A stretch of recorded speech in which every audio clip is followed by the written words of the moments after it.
that was the point when I said to myself, the same thing we ended up teaching our kids when they were very young, use your words. I learned that as a leader, as a manager, Union Square Cafe for those 10 years, there's 10 years where I only had one restaurant, that my leadership style was, if you see Danny doing it, that's what he expects you to do. But it wasn't, I was teaching people about wine, I was teaching people about food, but I wasn't teaching people, I was even teaching people about service, how to set the table. But I wasn't teaching people how to make choices, how I went through the process of saying, this is how we do things. That not this is what we do, but this is how and why we do things. I wasn't doing that. So I had an all-staff meeting at Gramercy Tavern 2 days after this because I was so mad.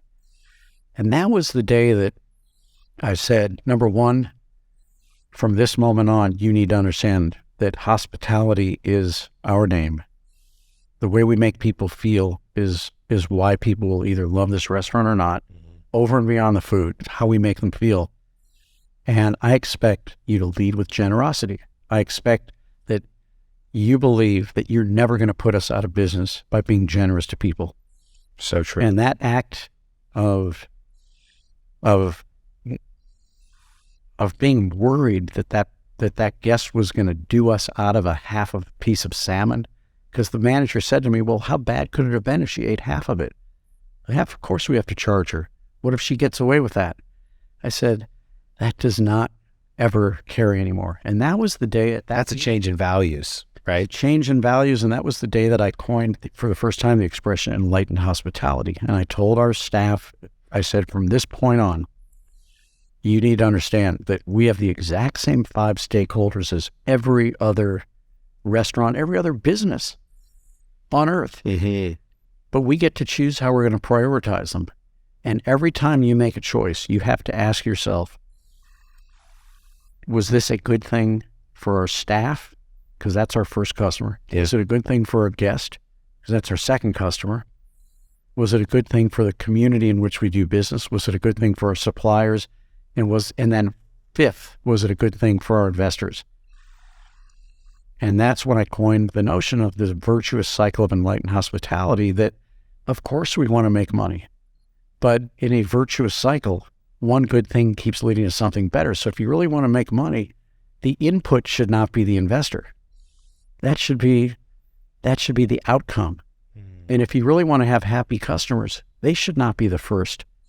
You should start by, the input should be your team. Your team has to feel great coming to work. And when your team feels great coming to work, and they're on each other's side, doing great things for each other, the odds of them doing amazing things for your customers grow exponentially. And so I started to use my words. I started to tell people what I expected in terms of how they would make choices. And what I didn't understand was that would be the beginning of a real turning point in the business. I've started to understand completely this recipe. I told the team, I said, your job when you come to work is to get 100 on your test. And here's how you do it. The most points you get for how good your performance is, i.e. how good is the food, is the temperature right in the all the technical things that lead to performance, the most points you can get is 49. That leaves 51 points for how you made someone feel. Keep in mind, everybody, you want 100 on your test. A 49 is a failing grade. You can do everything perfectly, and in the absence of how you make people feel, that is a fail. That's a 49. On the other hand, you can make people feel great, but if the food sucks and it takes too long and it's too cold in the restaurant and you don't get people their coat back on time, you get a 51, that's a failing grade too. So I started to come up with ways of telling people how I expected them to make choices. And it was at that moment that we started to get really good. And I started watching the Zagat survey because it was the only... This is the measurable. It was the only annual report card we got.